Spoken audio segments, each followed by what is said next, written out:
Paper versus paperless requisitions, the pros and cons.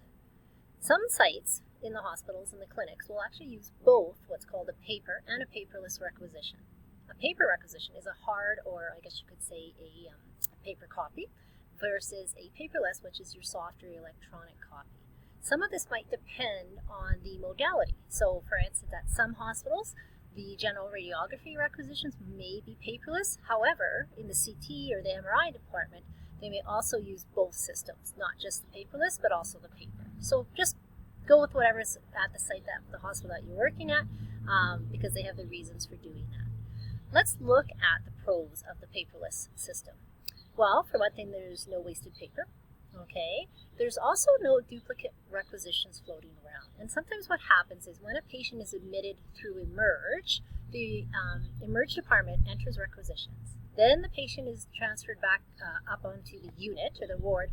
And then, unfortunately, because things happen, the x-rays are ordered again. So there's a duplicate requisition, which you can imagine needs to be dealt with in case, of course, duplicate x-rays are performed. So that is one of the things that is really good about a paperless requisition, is that there are no duplicate recs. The work list is at your fingertips, so of course it's just a couple clicks away, versus trying to track down, of course, a paper requisition or a hard copy requisition. What has happened in the past, or what has been something that is very important to point out here, is that if all the comments are documented properly and no requisitions are used, we just used, hard copy requisitions are used, then it's really very efficient. Okay, so we're eliminating that sort of paperwork step, or even that human possibility of an error occurring. However, as we've transitioned from a paper requisition into a paperless requisition, not everybody has become familiar or comfortable, or is necessarily utilizing the benefits of going paperless. So there are sometimes there's information that is missing, which may have occurred on the hard copy or the paper requisition because it has not been already physically inputted into the paperless system. Okay, so it really kind of depends a little bit on the users. Well, it does depend on the users. That can be physicians, nurses, unit clerks, and even x-ray technologists. There is a potential, though. The good news is there is potential to increase the communication between the different departments, such as the staff in the DI department, because you're going to have ultrasound techs, and you're going to have MRI techs or nuclear medicine techs. So again, too, when all of this information is at the fingertips and available just at one location, it can be very beneficial. Now we can step into what we would consider the cons of the paperless system. Okay, so again, too, paperless is a soft or electronic copy. What has happened in the past is when a requisition is ordered, you would hear the printer go off. Okay, there is now no physical cue that there has been a change in the workload. Okay, because there's no printer there that's printing off the workload. All right, so you need to continuously update the computer, have a look, refresh it, and that sort of thing, which can, just be something that you have to make a habit of.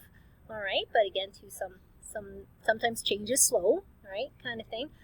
Also, too, the paperless system, it can be challenging because it does have a small font. All right, they do their best by adding different color codes and things like that, but even so, because the font is extremely small, particulars of that information can be missed. All right, wrong date can be entered on exams as well. Some of the work lists, when you refresh them, they don't quite have what's been utilized as the date filters. So something's been ordered, but it actually doesn't need to be done for a couple of days. On a hard copy, it's very evident the day that exam or procedure is to be performed. Whereas on the paperless one, it's you have to be very mindful of checking to make sure that date is correct. Okay, that's going to be done. Also, too, one of the drawbacks or the cons of the paperless system is it can be at times difficult to determine whether that patient is on any form of isolation.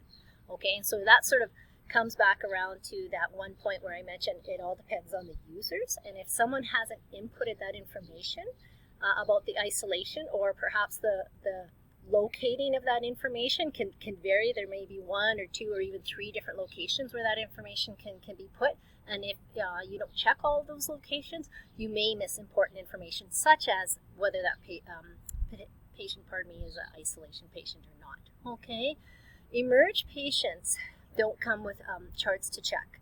So a lot of the times, isolation cases will come in through emerge, and we are exposed to them firsthand. So it is important to determine, whether or not that patient is potentially an isolation case or not. Some people think that there's a lot more steps with the paperless system.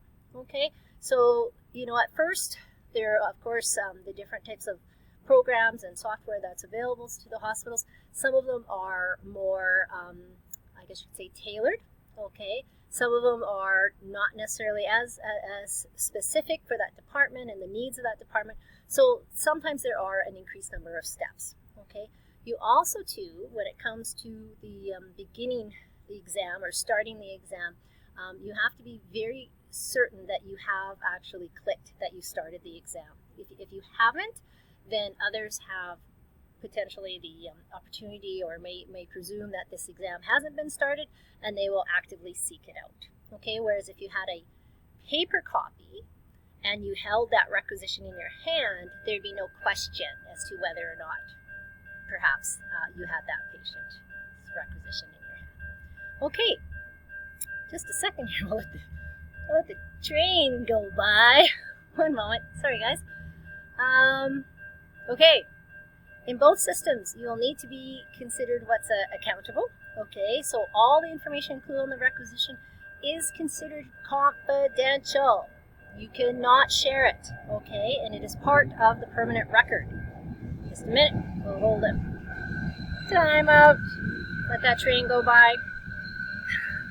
Sorry, guys.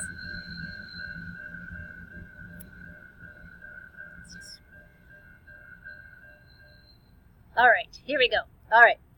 With both systems, we want to make sure that all the information is included on the requisition.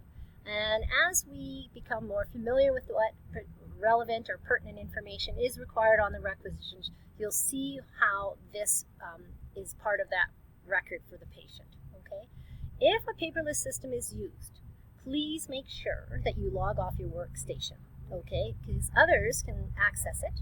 And if they do access it without your knowledge or actually permission, what happens is that there are random checks as far as who has been accessing which patients.